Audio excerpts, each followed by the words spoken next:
Je suis Annie-Josiane Sessou et je crois en Dieu. Voici mes deux seules certitudes concernant mon identité. Depuis quelques années, je vis avec la sclérodermie, une maladie rare, auto-immune, chronique, dégénérative et dite incurable.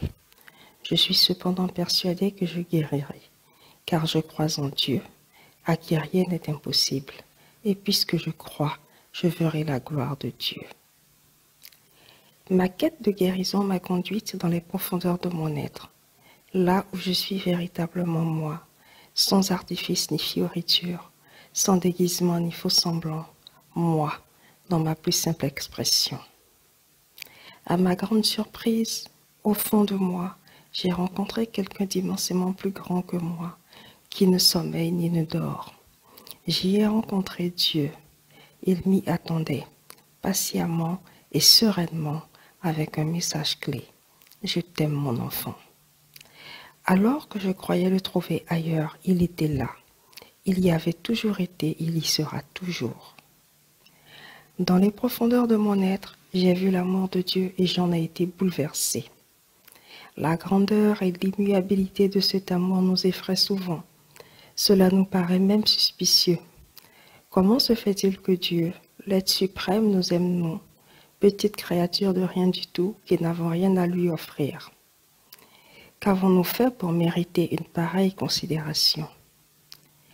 Mais l'idée de cet amour est tout de même alléchante, alors on veut y croire. Pas trop quand même, de peur d'être déçu. Un peu comme en face d'une porte dont l'entrebâillement laisse apercevoir plein de trésors, on avance un peu hésitant, craignant que ce soit un piège. Je n'ai pas échappé à cela.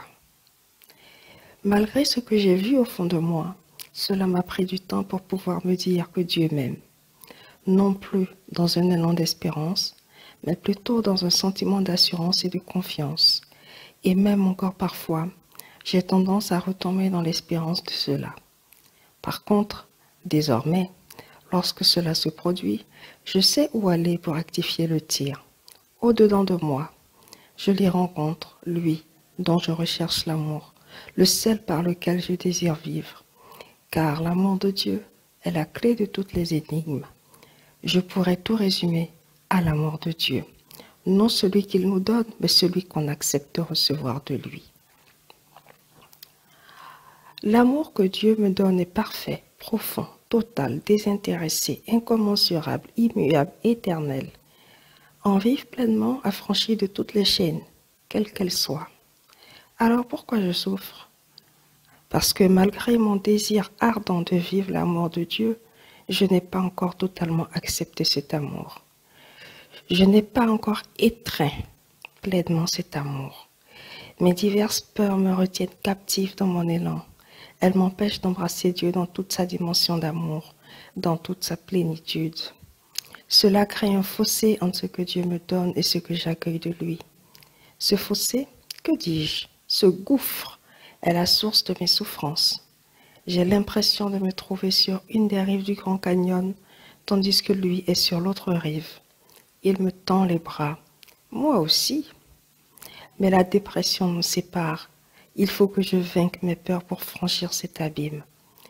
Plus j'embrasse l'amour de Dieu en me rapprochant de lui, moins je souffre. J'atteindrai la véritable félicité lorsqu'il n'y aura plus de différence entre ce qu'il me donne et ce que j'accueille. Plus de gouffre entre nos deux rives. Comment faire? Aller encore plus loin dans mon tréfonds. Dieu s'y trouve encore plus proche. Auparavant, il m'était mal aisé de prétendre rencontrer Dieu en moi. Cela m'apparaissait comme une prétention. Qui étais-je pour que Dieu soit en moi? Certes, il nous a créés à son image et à sa ressemblance, mais j'estimais que ça ne me donnait pas le droit de m'identifier à lui pour autant. Il ne fallait tout de même pas pousser non plus. Pourtant, si. Aujourd'hui, chaque fois que j'ai besoin d'un cœur à cœur avec lui, je plonge en moi. Je l'y retrouve et nous discutons, sans gêne, sans honte, sans tabou. Lorsque je plonge au fond de moi, véritablement et en toute conscience, c'est pour interroger Dieu. J'ai une infinité de questions que je lui pose quant à mon parcours de vie. Je suis en quête de connaissance et de vérité à la fois. les deux notions étant les mêmes dans le cas présent.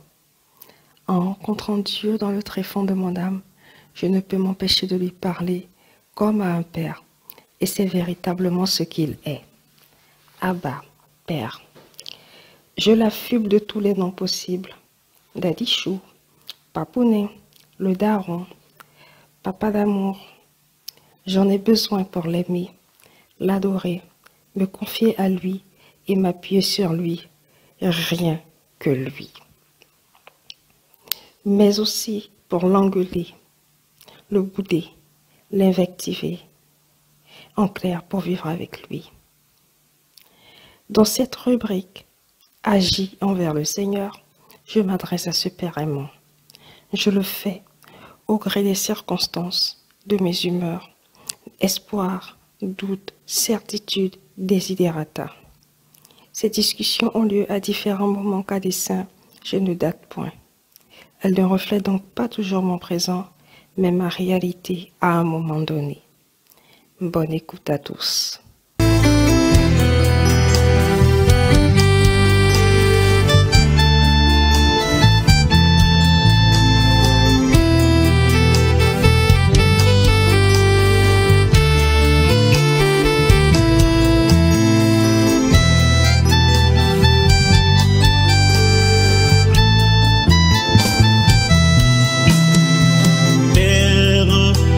Céleste, tu nous apprends la miséricorde à travers ton Fils bien-aimé qui nous a fait miséricorde. Donne-nous d'être miséricordieux